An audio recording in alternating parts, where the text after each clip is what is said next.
Video editing, like video shooting, has terminology all of its own. Much of it is a product of the computer age, and while some terms are unique to current technology, others date back to the early days of filmmaking. For example, what is a clip? A clip can either be an audio or a video file that's often containing a single scene, or even a portion of a scene. Clips are then saved in what is called a bin, and then are electronically edited together to form a sequence. The sequence then makes up the timeline, and the timeline is a visual feature that's part of the editing software where you can lay clips out and remove them from the bin and display them in a chronological order with multiple overlapping tracks. Clips that are then making up a sequence are separated by cuts, which are used to physically split or mark an editing point in the timeline to help you transition to the next part of the video. So now you're editing the clips together on your timeline, and you see that some of the colors found within your shots are not what you intended for them to be.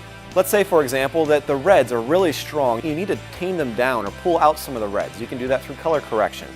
And color correction also helps you take, let's say, a blue color and make it more gray or more purple, if that was the true color you wanted it for it to be as well.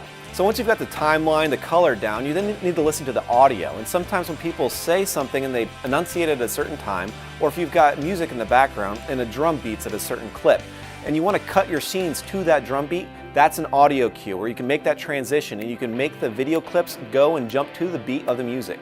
So now that all of your audio clips have been properly cued along the timeline of the video, you want to make sure that your audio levels are proper. The best way to explain an audio level is two different files. For example, my audio level is my voice. That is an audio file that's laid over top of the other audio file, which is the music behind me, the background music.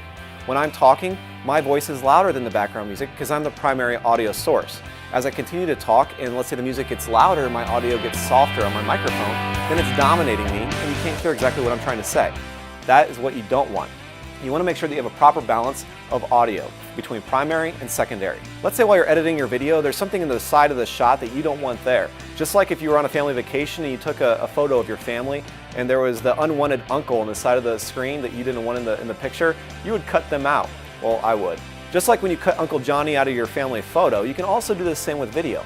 Let's say you shoot a video in 4:3, but you need to stretch it to 16:9. Well, you're essentially taking the crop shot and stretching it to a different dimensions, which is going to make it a little bit more grainy, just like you would find on a photo. If you want to preview a clip or a sequence, or even before you export it, you have to render it. And rendering means to generate the video project in its final form, including transitions, effects, and superimposed forms before sending it on, whether it's by exporting it to a file, disk, videotape, or any other kind of storage medium. So now that you're pretty close to being finished with your video, it's very important that you know how to export it into a file. Before exporting your video, you need to know what you're going to utilize it for and how you're going to market it, and where you're going to distribute it to.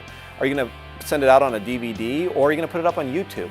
All of which determines what your bit rate's going to be and your dimensions that you export it at. So let's say you now want to reduce your file size. In order to do that, you need to compress it using a process called encoding.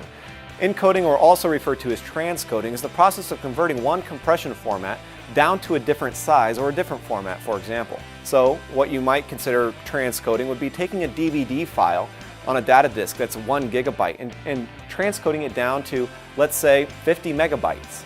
As I'm sure you're aware, we have not covered everything, but knowing even a few video editing terms will help lay the foundation for a deeper understanding of this exciting and creative process. As always, if you need additional help, feel free to call us. I'm Steven Schweikert with the V-Screen Vlog. Until next time, good luck.